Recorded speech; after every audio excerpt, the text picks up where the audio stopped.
učesnici, dragi organizatori, članovi duhovne zajednice Svetog Olimpija Stolpnika, draga braća i sestre. Obzirom da danas slavimo rođenje Svetog Jovana Krstitelja, ja bih rekao onda je par riječi vezani za taj događaj i za ovaj praznik koji danas slavimo. I prvo bih se osvrnuo na one riječi Svetog Evanđelja koje smo danas čuli i nikad nije suvišno da se one ponove. Koliko god puta da ponavljamo, nikad to ne može biti suvišno. Kako se kaže u Evanđelju po Luki, da rođenje Svetog Jovana Krstitelja se desilo na jedan čudesan način. Tako što je njegov otac, prorok Zaharija, koji je bio sveštenik i kojega je zapalo da služi u hramu, a to se dešavalo jednom godišnje, da u toku tog njegovog služenja i konkretno u toku kađenja, da se njemu javio anđeo Božji i rekao mu da će njegova žena zatrudnjeti i roditi sina. I u međuvremenu naglašava evanđelist Luka da su oboji, prorok Zaharija i njegova žena Jelisaveta, roditelji Svetog Jovana Krstitelja, živjeli pobožno i držali sve uredbe i zapovijesti besprekorno. To znači da, kako kasnije tumači Svetog Evanđelja naglašavaju, da su u jevrejskom narodu vjerovalo da oni bračni parovi koji nemaju djece, da oni imaju neki naročiti grijeh i da je to kazna od Boga da nemaju potomstva. I zbog toga i apostol evanđelist Luka naglašava da su oni živjeli besprekorno, ispunjavajući sve one uredbe koje je nalagao zakon Božji. I kada je čuo ove riječi sveti prorok Zaharija, koga također danas slavimo zajedno sa pravednom Jelisavetom, majkom Svetog Jovana Krstitelja, on nije povjerovao u riječi ovog anđela, nego kaže kako će se to desiti nama kada je moja žena nerotkinja, a pored toga oboje smo u odmaklim godinama i za sve ono što izgleda potpuno nelogično, za ono što poznajemo mi kao ljudi, onoliko koliko poznajemo taj prirodni ljudski zakon.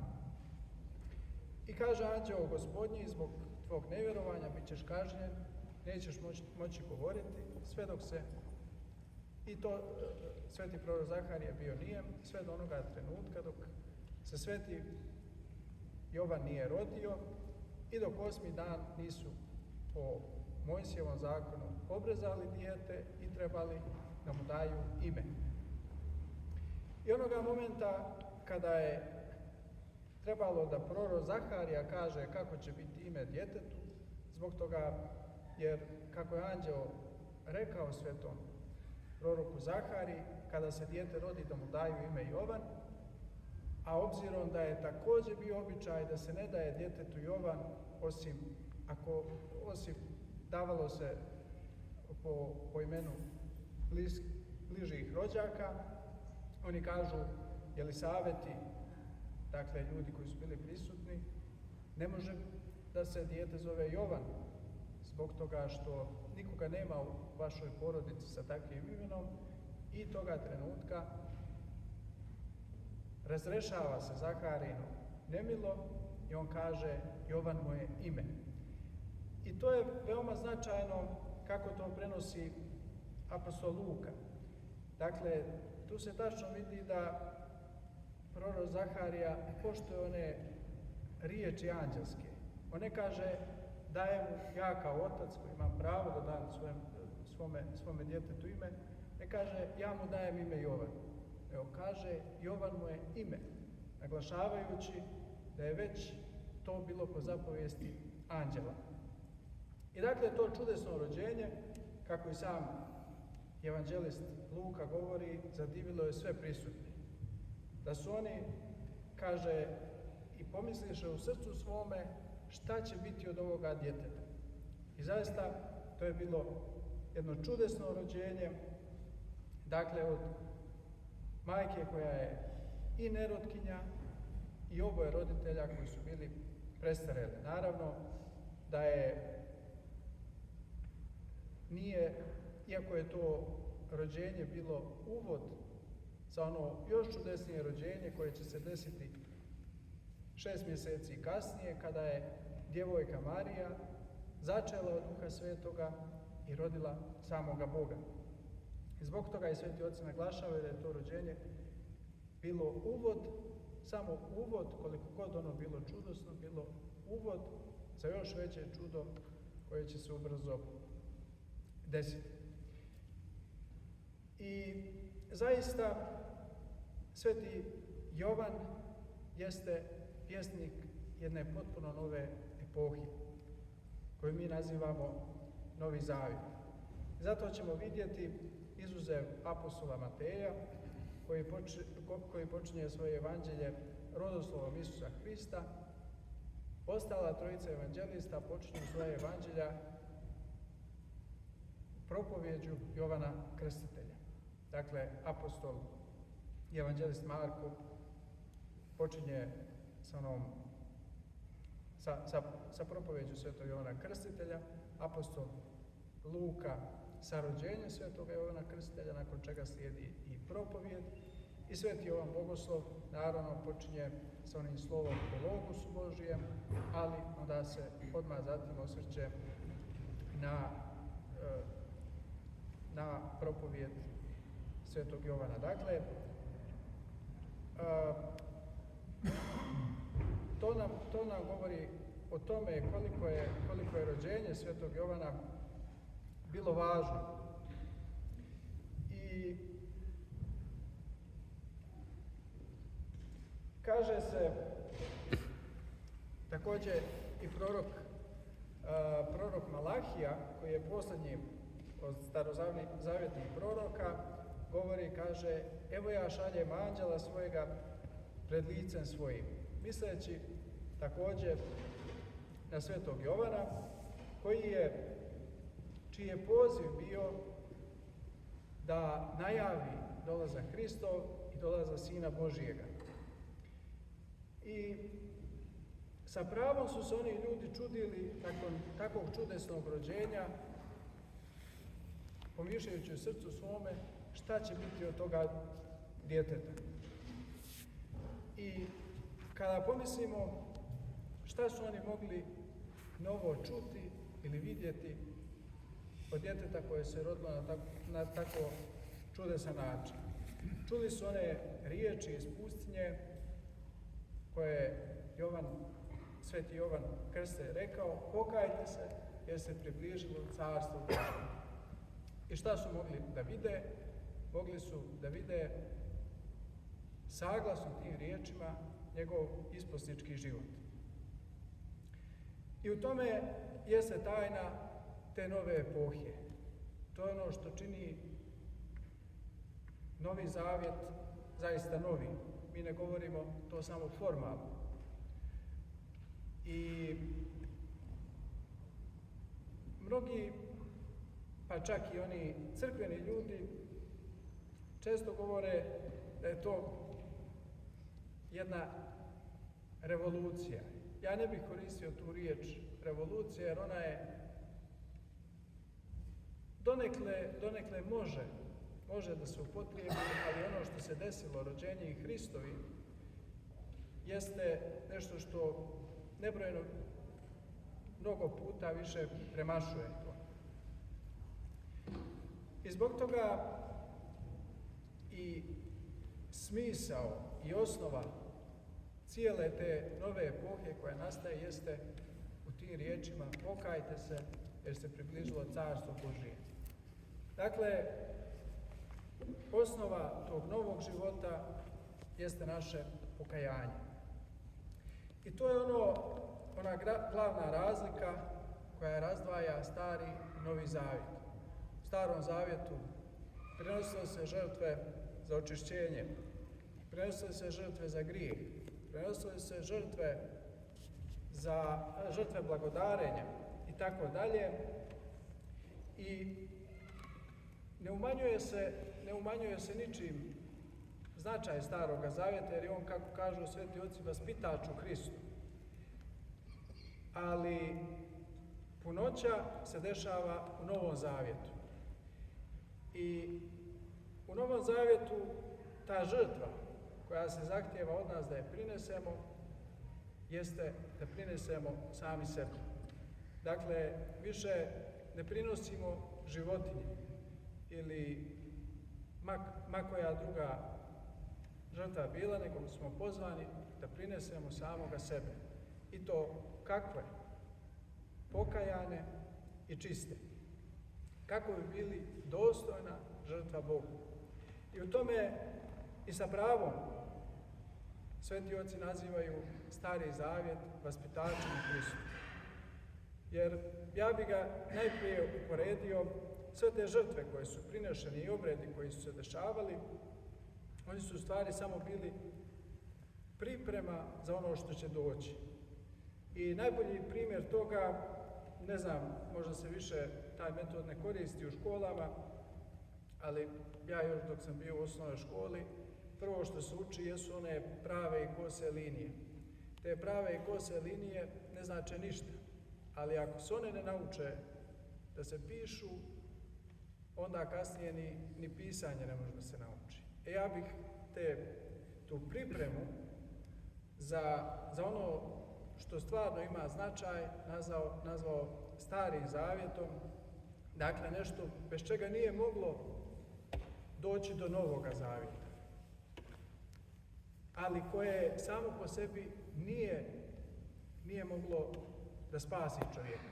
Jedino dolaskom Hristovim raj opet biva otvoren i vječni život moguć za čovjeka. I zbog toga sada bih rekao kratko o pokajanju, obzirom da je ono toliko važno u našem životu, jer mi svaki dan idemo ka Carstvu Božjem. Ovo što govori sveti Jovan Krstitelj, približilo se Carstvo Božje. Te riječi su savremene i u to vrijeme svetog Jovana, 2 milenijuma nazad, kao i danas. Biće savremene dokle traje ovoga svijeta, jer mi uvijek idemo i krećemo se ka Carstvu Božjem. A samim tim kretajući se ka Carstvu Božjem, moramo da imamo na umu to pokajanje. I sveštenici, naravno svako od sveštenika koji ispovijeda svoj narod, vidjet će koliko to nekad može da bude komplikovano za ljude. Pogotovo za one koji tek kreću u crkvu, tek se upoznaju sa crkvenim životom. I napravio bih tu par nekih, da kažem, grupa. Da postoje ljudi, nažalost, koji se ne kaju za svoje grijehe. I ne krivim ja njih, ali to se mora naglasiti zbog toga što zbog uspavane savjesti oni prosto ne vide. I ako ih možda i pitate da li su grešni, oni će sa potpunom sigurnošću, bez imalo licemjera reći da oni uopšte nisu grešni.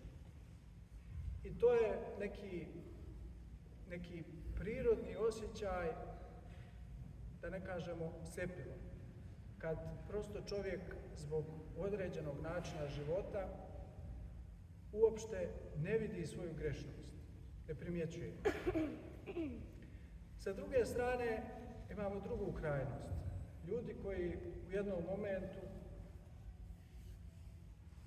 ne bih sad govorio, ima mnogo razloga kako ljudi shvate svoju grešnost, da panu u neko strašno očajanje, gdje oni više ne vide nijedan zračak svjetlosti.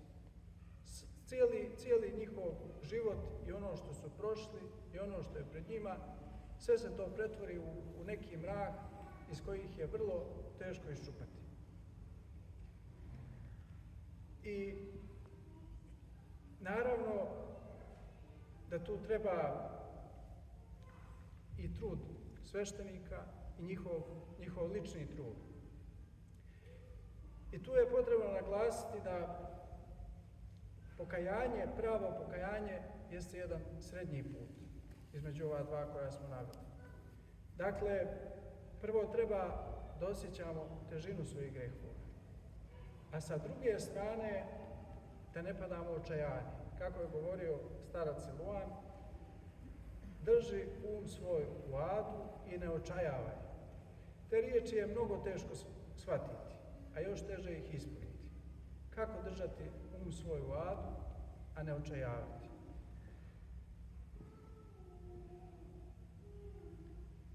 Upravo te riječi držanje uma svoga u adu znače to osjećanje svojih grehova, težinu svojih grehova. Toliko osjećanje do te mjere da kao živiš u adu, u dubini ada. Ali ono što je teško kada se nađemo u takvom jednom prostoru, ne očajavati. I to je naš cilj. Dakle, biti iskren prema sebi, vidjeti svoje grehove, ali u isto vrijeme položiti nadu na Boga. I vrlo često ima to kod svetih otaca gdje govore da prije nego što čovjek sagriješi, đavo ga nagovara da sagriješi. Kaže, Bog je čovjekoljubiv, Bog je milostiv, nemoj da se brineš. A onoga momenta kad čovjek sagriješi, onda mu ubacuje potpuno suprotne pomisli. Da je Bog pravedan i da Bog to ne može oprostiti.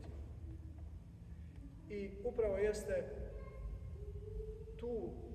to je đavolje lukavstvo koje ima djelimične istine. Bog je i milostiv, ali i pravedan. I uvijek to treba da imamo na umu, da treba da težimo ka onome što je dobro.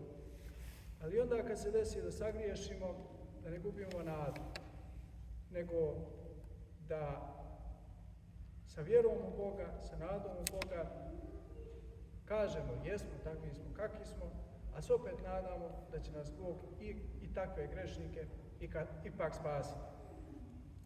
I koliko god bilo to čudno, i oni koji ne osjećaju krivicu za svoje grijehove, koji uopšte ne vide sebe grešno ma u čemu, i oni koji pretjerano očajavaju, sve to dolazi od gordosti. Oni prvi, zbog te svoje gordosti, sve što dobro urade pripisuju sebi, a sve ono što se loše desi uvijek imaju dežurnog krivca. Sa druge strane, oni koji poznaju svoje grijehe, budući da imaju visoko mišljenje o sebi, ne mogu da podnesu da su oni uradili nešto što nije dobro. I tu treba u suštini ovaj poziv ne očajavati, treba u tom smjeru i na taj način i riješiti. Dakle, osloboditi se te gordosti, koliko je to nama moguće, ili pokušavati da se oslobodimo.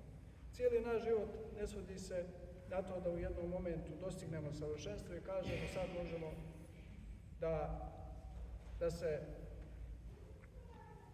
da ne brinemo o ničemu. Toga u ovome životu ne postoji.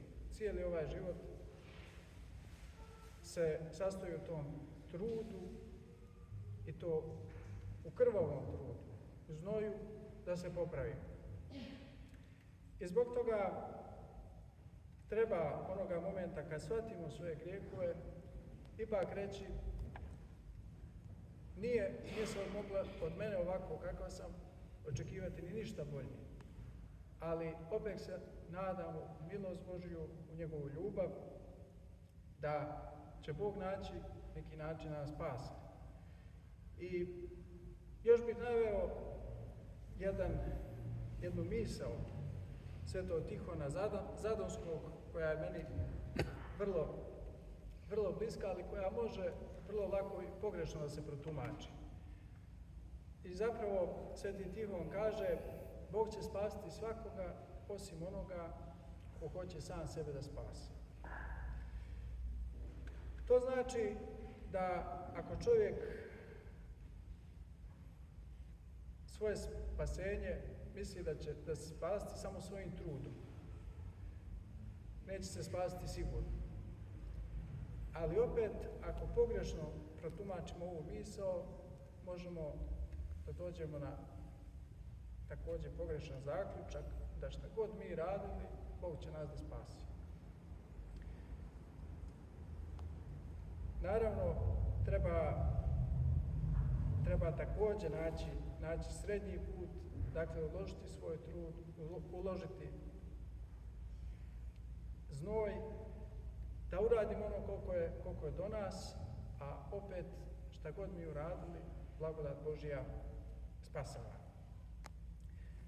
To je toliko uopšteno ono što sam ja htio da kažem. Ako neko ima pitanja, može da postavi.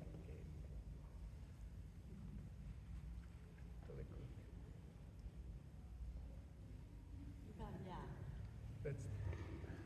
Srpska riječ grijeh i greška imaju isti korijen. Sad mi nisam kako to možda... Da li je to isto? U suštini po meni grijeh je kad napravimo grešku. Ne znam. Pa, to je više jezička nego duhovna stvar. Neka greška može da ne bude grijeh. Ako napravimo gramatičku grešku, to nije grijeh. Ali svaki grijeh jeste greška. To me interesuje. Pa ja sam se setila sad dok ste pričali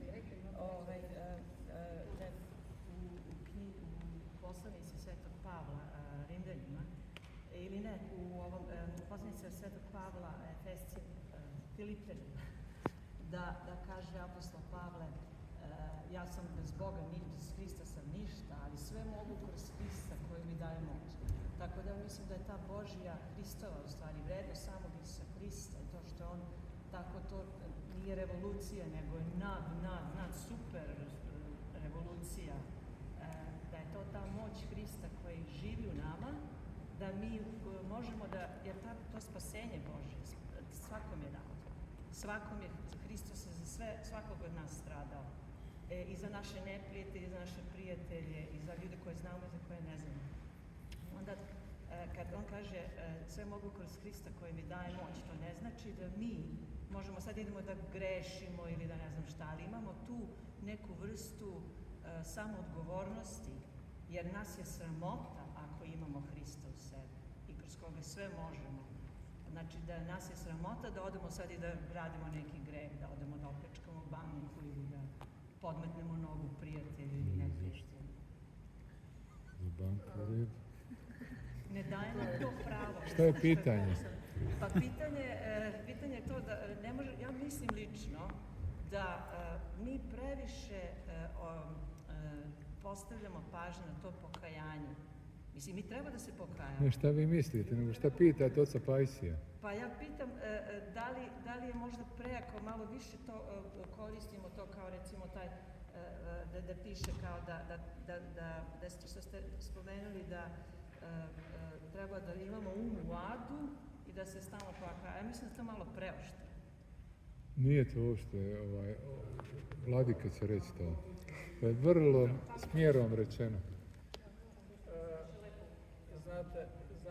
Znate kako, to sam skoro čuo, mislim, čak da mi je neko od Engleza rekao da dosta ljudi na zapadu ne voli pravoslavlje zbog toga što previše govore o grijehu. Dakle, da smo svi mi previše grešni, da nema čovjeka koji je bez grijeha. I to njima zvuči onako strano. Koliko god, međutim, to zvučalo strano, to je surova realnost. I ovo kad čujete da mi govorimo Bože oprosti, Bože pomiluj mene grešnoga, nije to neka naša prostota i neka skromnost. To je realnost. I ako mi kažemo da nismo grešni, da nam nije potrebno pokajanje, onda to također ćete naći u Svetom pismu, da se kaže da mi kažemo za Boga da je laž, jer se Bog ovaplotio zbog naših grijehova i da bi nas spasio. Ako mi kažemo da mi nismo grešni, onda govorimo da je Bog laž koji je lažno se... Razumijem, ali znate kako ja to nekako gledam? Naprimjer, Bog isto piše u Novom Zavetu, piše isto tako da je Gospod stradao jednom za nas. Znači, on neće ponovo da se strada. I da mi kad jednom prihvatimo, recimo, Hrista ili pričešćujemo se, tako, znači mi primamo samog Hrista u sebi, mi imamo već tu vrstu, kako kažem, samoodgovornosti neke, jer nas je sramota pred Bogom da odemo i sad da grešimo. To je tačno da Hristos živi jednom nama. je. Nije mene sramota pred ljudima, pravo da kažem. Da, pa dobro. Meni je vrlo neprijatno radi ljudi, a s Bogom znaš kako, nekako bi se i dogovorio. Pa i car David isto kaže, kad ga je pitao Bog da li ćeš da pošaljem ti 3 godine da te juri neprijatelj ili 1 mesec da ne znam šta bude ili 3 dana da bude Božji gnev nad narodom, onda car David kaže pa bolje da bude 3 dana gnev Božji, jer će ja lako sa Bogom da se dogovorim, Bog je milosti. Apsolutno. Da, tako eto da, vidiš, znaš, to se događa kad čovjek, ono je Vladika naglasio u svom predavanju, kad čovjek sam sebe prevari. Jest. I to je problem. Vladika, ako blagoslovite, samo ja ću jednu stvar kao ispovednik. Ja često puta kažem ljude da šokiram, znaš šta, kad ja mislim, to je reality show. Ja mislim ovo, ja mislim ono, ja kažem, molim te, nemoj da misliš. Jer svaki put kad misliš, zgriješćiš. To gotovo je, to nema šanse. Svaki put, joj, rekao, daj mi Gospode da ništa ne mislim, samo da tebe slijedim. Kad mi trudimo se, i Vladika je to divno rekao da 2-3 puta je ponovio. Ali mi ne možemo se ljudi oteti od toga. I to je najveći problem ispovjednika, sveštenika, da ljudi prosto prepuste se matici koja ih nosi. Nego oni misli ili će plivati na obalu ili da će se neće, ništa se dogoditi. Ništa se neće dogoditi. Što je govorio po onome, samo veslaj. Ništa, nemoj misliti ništa, naše stalno čitanje i to neće nam pomoći. Niste ljudi, ovdje smo hrišćani i mi čitamo svako jutro molitve. Ja sam danas ispovijedao, pa ti slušaš sebe kad čitaš molitve? Pa samo da mi sebe slušamo i da pustimo da duh radi u nama, ja prvi. Ja mislim, ne govorim nikome. Ja ispovijedam i postavljam se kao neko koji je, kako bi rekao, trebao da je skroman i nekako tu nadišao neku svoju slabost, ali nisam. I stalno to ponavljamo. Kad bi samo da izbacimo ja mislim, ne mislimo, nema šanse da šta mislim. Sve se odvija, 99% se odvija po onome što mi vjerujemo. Zato svetitelji govore, što Vladika kaže, da prebiva. Imao sam sreću u životu da mi je bio duhovnik Vladika Tanasije i on je govorio o tome, sad sam ja pretvorio ovo u svoje, um i srce. Nemoj, ugasi um tvoj i tvoje misli, jer ćeš promašiti, zalutati, nema šanse. Zato nemoj da ljudi danas slušaju YouTube, imaju 100 duhovnika na YouTube-u i na ovome, i svi misle. Vladiko, molim te, prekini me. Ti imaš pravo da me prekineš. I da se ja... I tebe da prekine. Tanja, ja i ti prestajemo. Samo ti nemoj. Ja. Vladiko, nastavi. Ništa, nemojte da pretvorimo u reality. Ja sam htjela da vas pitam u vezi gordosti, ove druge gordosti, sebe samog traži savršenstvo i ne može da oprosti sebi. To je gordost. Da li postoji neki, da kažem, pravoslavni trik, ne zaista trik, ali da li postoji baš molitva koja može tome da pomogne, da ne očajava, ili je to ceo život i poslušanje duhovniku, ako možete o tome nešto? Volio bih, kad ste već pomenuli, molitvu ne treba nikad izostavljati, ali treba opet razumjeti da ni molitva, ni bilo šta u crkvi nije trik. Zbog toga što vrlo često mi ljudi očekujemo da se nekako naš problem koji godinama stvara, da ga prosto onako riješimo, da dođe neko i kaže to je riješeno, više o tome ne mislim. Treba ipak ono što je bila zapovijest posle izgnanja Adama i Eve iz raja, kaže Bog, u znoju lica svoga ješćeš hljeb tvoj. Vi vidjet ćete, pogotovo u malo ovim razvijenim zemljama, ljudi pokušavaju da izbjegnu taj znoj. Dakle, treba to vježbanje i za gordost i za bilo koji grijeh treba to vježbanje. Dakle, svakodnevni napor i da ne očekujemo da će neko da se pojavi i samo kaže u jednom momentu to je riješeno. Nego da svakog dana ne neki napor koji mi ne možemo da podnesemo, ali onaj napor koji možemo da podnesemo, ali da ga nosimo. Da stalno pokušavamo i da se nikad ne predajemo, iako možda nismo zadovoljni svojim rezultatima, iako bi on nekad trebao da budu mnogo bolji, ali da Bog cijeni čovjekov trud. Skromnost. Tačno.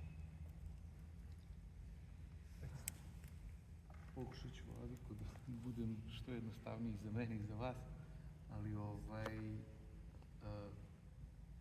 kada ste malo pre rekli to u adu i bitica, da li je to znači da lepota našeg pravoslavlja je ta sloboda koju mi sebi dozvoljavamo uz normalno Božje to dopuštenje, ja neću sada kažem sudimo sebi ili prihvatamo to na neki način koji mi sad sebi uz Boga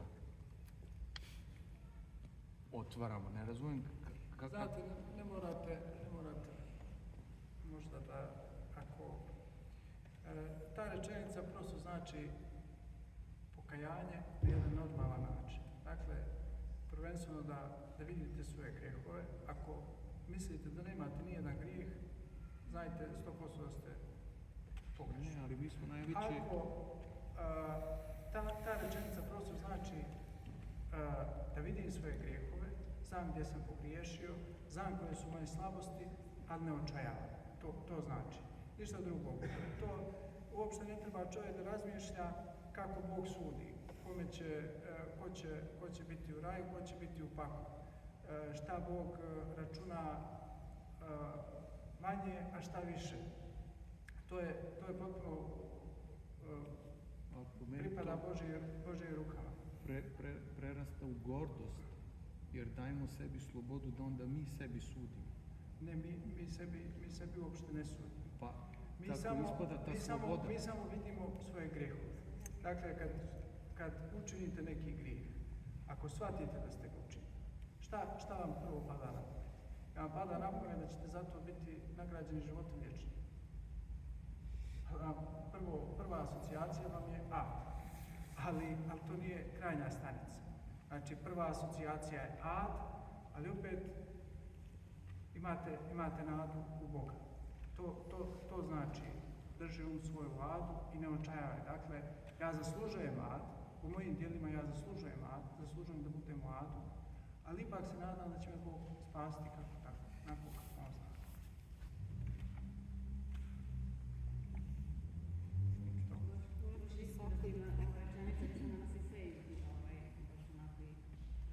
Ja nekako koliko je ispravno na taj način tumačite, podržite u svoju adu, ja to nekako posmatram kao zemaljski život, kao ova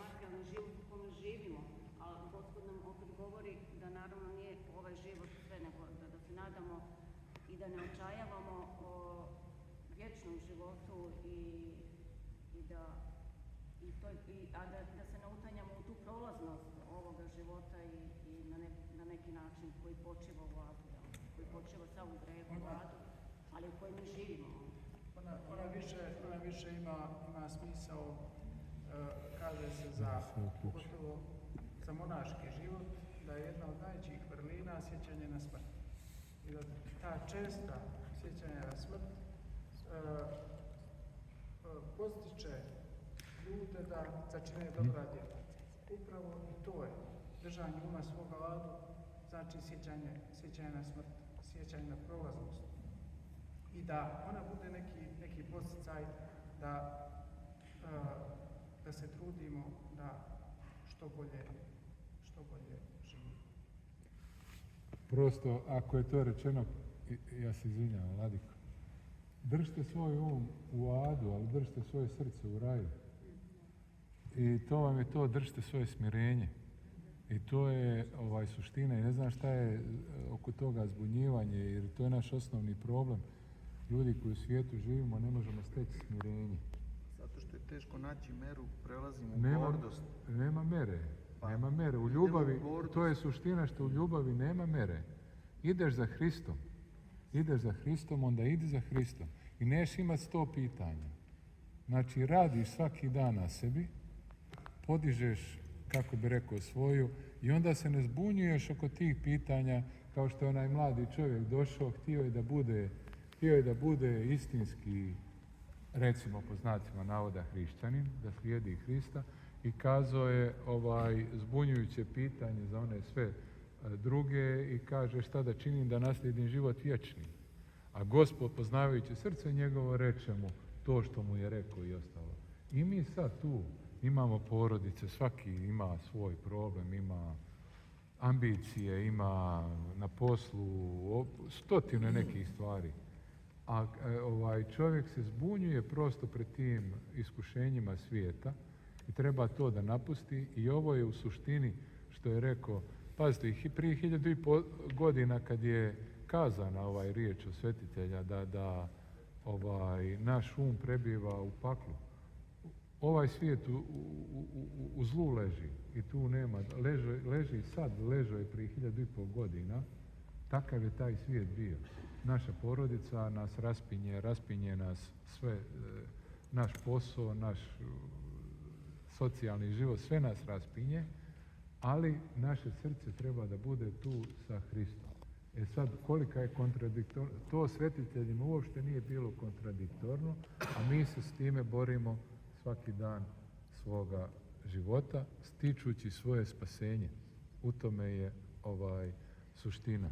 I onda se oko toga mi saplićemo, zato što nas naš um sapliće. Naš um postavlja hiljade i hiljade pitanja. U ljubavi nema toga. Ljubiš, ideš, slijediš ga. Današnje sveto evanđelje o tome govori. Apostolima reče na obali Genisaretskog jezera, Petru, Pavlu, vidimo po onome evanđelju apostola Jovana da su oni znali, već je Gospod dao ime ovome Petru Kifa. I oni kaže, ostaviše oca svojega. Ja se pitam, imam djecu, kako je bilo na Zevedeju, čoveče?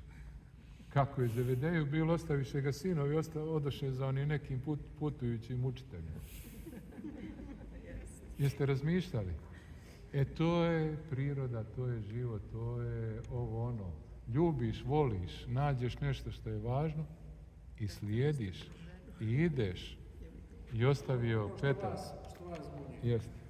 Dakle, gdje je ta granica?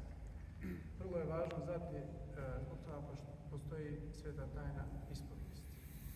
I zbog toga je vrlo važno sa sveštenikom pričati o toku svete tajne ispovijesti. Dakle, nije dosta ljudi dođu da ih se samo pročita molitva i da nastave dalje. Ne govorim ja zbog toga što sam ja sveštenik ili da kažem da sveštenici zbog nekog svog visoko moralnog života imaju tu blagodat. Ne, ta blagodat im je data na dar. I koliko god bio grešan sveštenik, on će uvijek da zna šta je dobro da radi onaj koji mu se ispovjeda. To budite ubijeđeni. I zbog toga služi sveta tajna ispovijesti. Jer kada bismo mi mogli sami sebe da upravljamo, onda niti bi trebalo da bude sveštenik, niti bi trebalo da se ispovjeda, nego bi sam čovjek mogao da odlučuje šta treba da radi i šta da preduzme. Dakle, zbog toga postoji sveta tajna ispovijest, zbog toga postoje sveštenici, parosi, duhovnici koji treba da posavjetuju onoga koji se ispovjeda i koji ima određene probleme. To je to. Prota čeka već dobrih pola sata. Vladiko, ja sam zabrinut. Pre 10 dana desila se jedan slučaj koji je iznemirio cijelu srpsku javnost. Čovjek iz Mladenovca došao je ispred izraelske ambasade, kršten je kao pravoslavan, ima oca pravoslavan, majku i sve. On je primio islam i pokušao je da napravi jadu u ambasadi. Ali sprečen je, zna se kako je spio svet. Ali pojavljuje se da on nije jedini. Pojavljuje se jedan prije godinu dana devojka iz Beograda, otišla je u Sarajevo i primala islam i vratila se i propoveda islam po sred Beograda. Mnogo je sveštenika u Beogradu. U Mladenovcu, hvala Bogu, sada je se umnožili i arhijereji. Kako da rečemo taj čor da ljudi naši ne okreću leđa svojoj crkvi, svome jedinstvu, nego idu sa muslimanima? Pa, ja ne znam, ne bih, mislim, sam Hristos izabrao 12. Još jedno da dodam, izvinjam se. Kad sam tu ispovedao tamo u ćošku i pitam, imate li šta da ispovedam? Nemam ništa, nisam grešan. Pa što si došla kod mene kad nisi grešan? Tako da, ja mislim da mi mnogo više treba da obratimo pažnju na vaspitanje, religijsko i versko vaspitanje našeg naroda. Naš narod je, Vladiko, nepismen verski. Nepismen. I tu nepismenost mi sveštenici snosimo odgovornost ako to nismo učinili. A i vi arhijereji, svi mi, posebno koji smo za crkvu vezani i mislimo o jedinstvu crkve, treba da to suzbijamo. Snažno je naše da propovijedamo evanđelje, ali opet ne možemo sve da Vladiko, kontrolišemo. izvini što ti ali pročitao sam juče, kaže Vladika Nikolaj, priča kad je pričešćivao u Srbiji što Prota reče nije grešan, neko je rekao, kaže nije grešan. Vladika pričešćivao i prilaze ljudi i kažu grešan sam Vladiko, negdje unutra u Šumadiji, u Srbiji, u Žičkoj. Kaže grešan sam i prilazi jedna žena, onako vidi se otmena i kaže Vladika pristupila svetoj čaši i ona kaže nije grešna. Kaže Vladika žao mi pričešćujemo samo grešno. To je suština ko je grešan i zašto ljudi šta rade danas. Izvini. Možda da se nadovežem na ovo.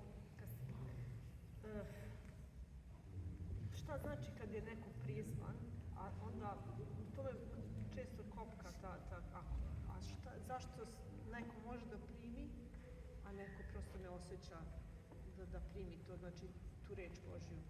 I onda, a Bog je naravno stvorio po slobodi, a opet ispadne kao neprihva. Kako može da primi, ne može da primi. To je da čuje, da prihvati u srcu to. Možda ima veze sa od Prota Radomira na neko pitanje zašto su sad bili pravoslavni pa su muslimani, mislim kako? Znate, kada neko pređe u pravoslavlje, to ne znači da je tu sve završeno.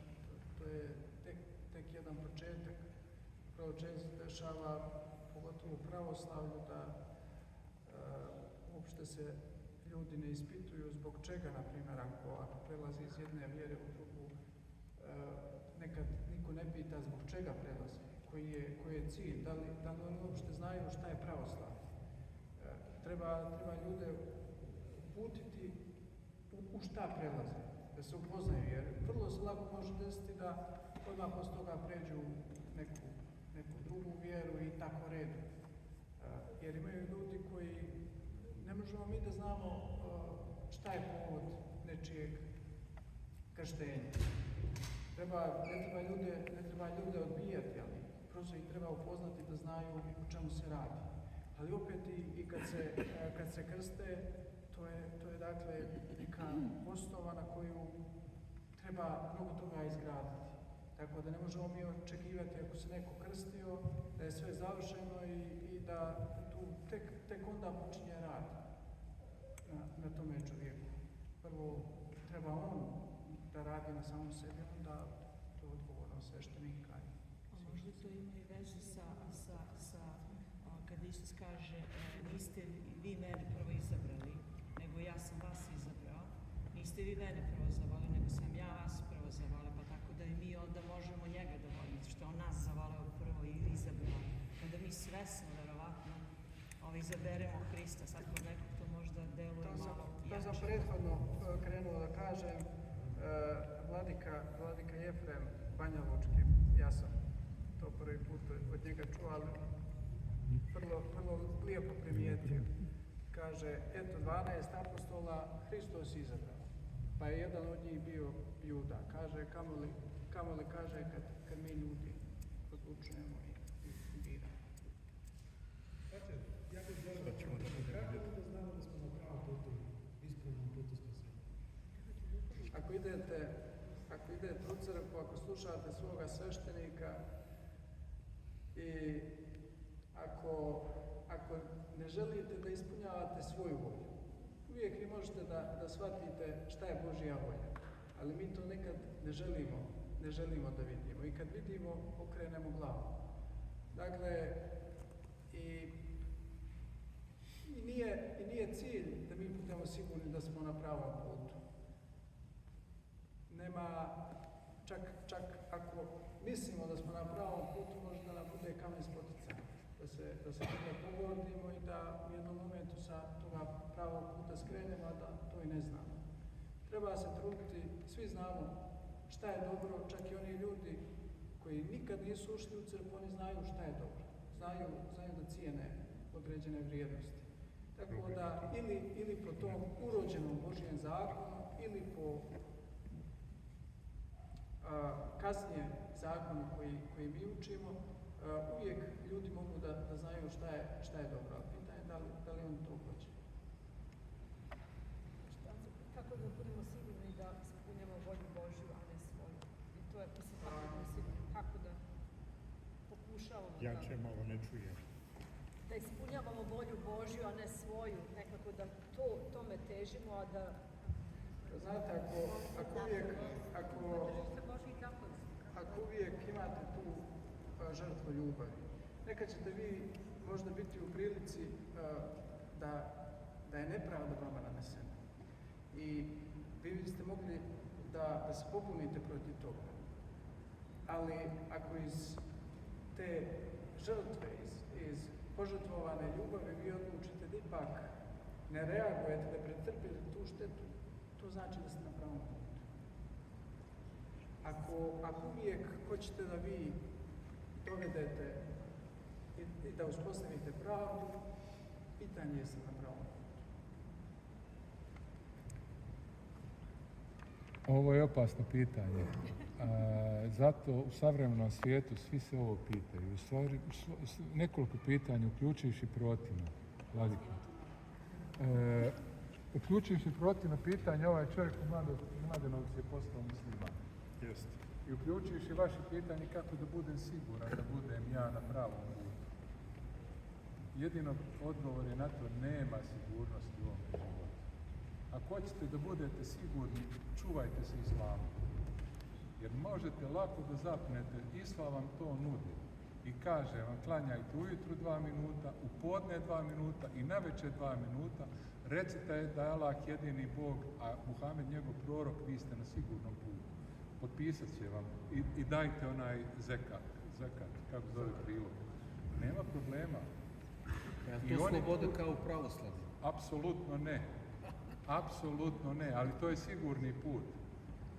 u sigurnog puta u ovom smislu, zato što je Bog beskrajan i beskrajna ljubav. I kad krenete na taj put, ko vam nudi sigurnost? Nudi vam nevjerovatno putovanje, da uzrastate u vrlini, u vjeri, u ljubavi i da znate da će vas stalno vaša misao voditi na pogrešan put. Zato Islam danas u Srbiji ili na zapadu nudi ovo, zato što svi hoće sigurnost. Hoće da im se da... Naša vera je ljubav. Pa zašto pričamo o sigurnosti? Kad pričamo o ljubavi, onda je to potpuno nameće, nema sigurnosti. Zato što se ti sa Hristom, ko je potpisao sigurnost Petru, Andreji, Jovanu i Jakovu danas? Jer im Hristos kaže, imate sigurnost kad ste pošli sami. I Gospod nas poziva da krenemo sa njim na put. I to je pitanje života i to je pitanje nesigurnosti. Ali pitanje naše potpune posvećenosti Gospodu i potpunog pouzdanja na Isusa Hrista. To je to. Pitali smo Zorana, jer je već sat vremena. Neka oni poslije pitanje, znači još ova dva pitanja i... Spomenuo vašeg Gumana. Evo jedno pitanje da posavjetuje sve nas. Koliko je opasno kada čovjek ne postavi Boga u centar, nego postavi sam sebe zbog gordosti i kada se na to nadoveže čitanje svetootačkih knjiga pa se to shvati pogrešno. Znači na top svih informacija nevezano religijskih koje čovjek prima u današnje vreme, kad se još bogati informacijama za koje nije spreman. To je u suštini problem, da kažemo, svih problema. Kada čovjek umjesto na ono mjesto koje pripada Bogu postavi samoga sebe. To je ta tema moje volje i Božje volje. Dakle, da li želim da bude moja volja ili da bude Božja volja. I bilo šta da mi činimo, može da se idemo u crkvu, da se pričešćemo, opet sve to neće nama služiti na korist zbog toga što ipak u dubini i osnovi svega toga ipak mi tražimo svoju volju. I onda kad ljudi uzmu pa čitaju...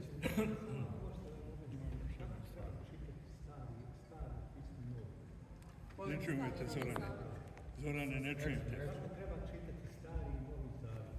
Kupiti knjigu. Treba odrediti da ne bude previše, jer obično kada neko odluči da čita Sveto pismo, što bi trebalo svako od nas, svaki hrišćanin da čita Sveto pismo, bez toga nema pomaka. Treba odrediti bar malo, nek bude jedna glava iz Starog Zavjeta, jedna glava iz Novog Zavjeta, nek bude svaki dan. I obično kada neko počinje da čita Sveto pismo, oni žele da to što prije iščitaju sve, pa onda počnu po mnogo više i brzo odustanu. Ali treba sebe u bukvalnom smislu treba sebe natjerati, svaki dan pročitati, pa eto, ako ne može cijela glava, bar pola glave. I da to ide red. A znači može uporedo da se čita i stari ili pročitati prvo stari? Pa dobro, može. Zbog upoznavanja, ja sam tek spoznao neke stvari kad sam čitao stari Ja ne mogu bez pitanja da čitam Sveto pismo, ni bilo ni staro. Treba da se razmišlja dok se čita, da se postavljaju pitanja. Egzegeza treba. Vidite, to je kad postavite sebi previše visoke ciljeve. Ako krenete malo realnije, onda mi bismo željeli čim počnemo čitamo Sveto pismo, da nam sve bude kristalno jasno, a ljudi provedu čitajući Sveto pismo 50-60 godina pa im nije sve jasno. Uvijek nešto novo ima. Veliko.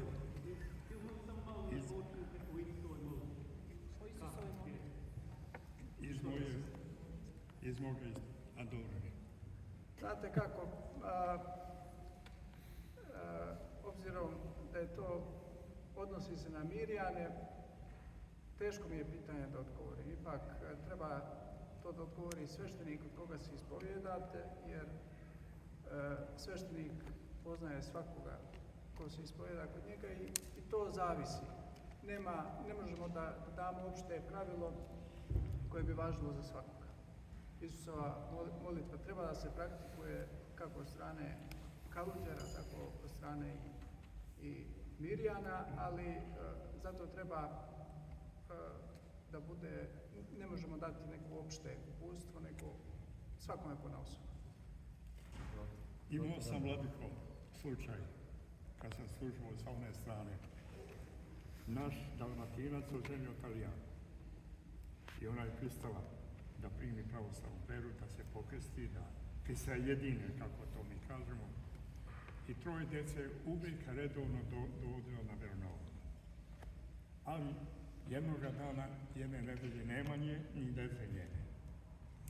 Ja sam bio u obavezi da odem da je posjetim i kad sam je posjetio, ona kaže: Oče, vi dobro znate da sam ja primila vašu veru. I dobro znate da sam djecu krstila, da sam se venčala u crkvi. I redovno sam dolazila, ali moj muž ne dolazi.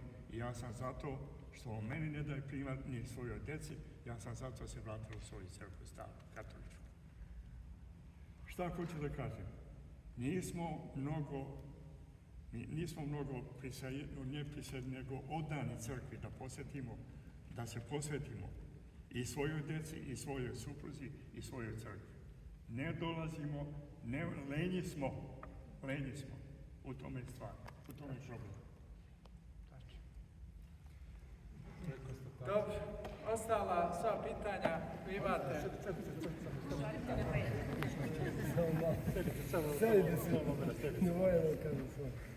Meni je zapala čast i velika radost da se pozdravim sa vama, oče, u ime duhovne zajednice Svetog Alipija Stopnika u Londonu. Vi ste s nama bili tu godinu dana. Nadam se da nosite lepe uspomene o nama, o našoj zajednici ovde. Mi nosimo, imamo u srcima našim mnogo lepih uspomena sa vama. Želimo vam puno uspeha u vašem daljem radu, da služite na njivi Gospodnjoj uz molitve Svetog Alipija Stopnika, našeg zaštitnika, kao i Svetoga Petra Cetinskog i Svetog Vasilija Ostrovskog, da delujete na njivi Gospodnjoj, da mnoga i blaga je jedna. Amin. Ovdje smo pripremili malo poklona za vas, jednu ikonu Svetog Alipija Stopnika, da se sećate nas, i par knjiga koje su vezane za pravoslavlje u Engleskoj. Nadam se da će dati lepe uspomene. Puno hvala.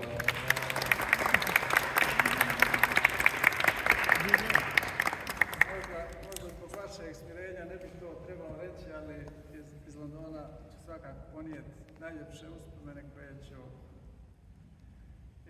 imati i pamtiti dok sam živ. Želim vam da vam Bog da dobro zdravlje, da budete složni, da se u ovome hramu još dugo okupljate i da vam Bog dadne svaki blagoslov, svako dobro i da živite na mnoge. I proročku službu. Evo, samo još je kola srpskih sestara da vas ovako ispratimo sa jednom malom doprinosom i da vam se zahvalimo od srca na zaista predivnom boravku vašem i na divnom iskustvu. Izvolite, od svih nas, evo i ako Mire, od svih sestara.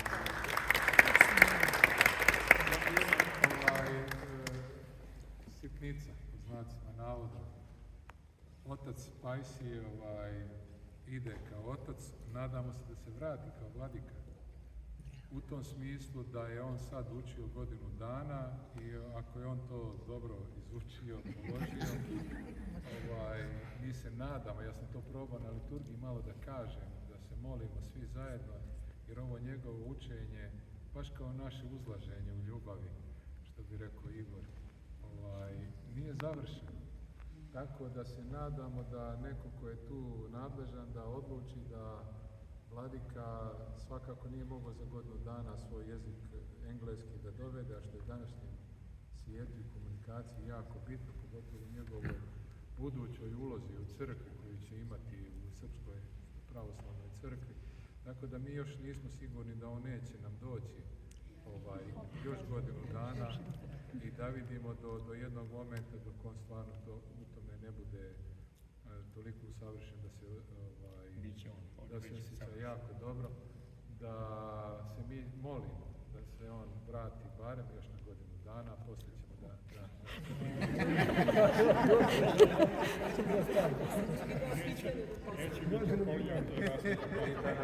da nam još drži predavanje. Ja sam rekao danas, ne slučajno,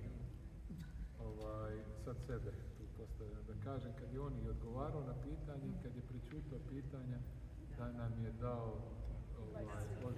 I to je suština i da neki put kad nam neko prečuti, a ne mudruje, i kad nam da kratak odgovor, jer ne znači svaki put da neki dugi odgovor ili nešto zadovoljava nas. Neki put ako mi imamo dovoljno,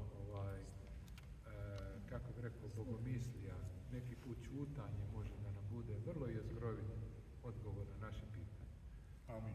Vladiko, ja hoću da naglasim da ostavim ta vrata otvorena, ali da sad prikupit ćemo pomoć za Cetinski manastir, koliko ko može, bit ćemo... Za svaki slučaj daju ključeva vrata. Naredili su Milja i Vojo, ja nemam tu sada. Odličan predlog. Dobro, smiješan, to ti je dobro. Hvala.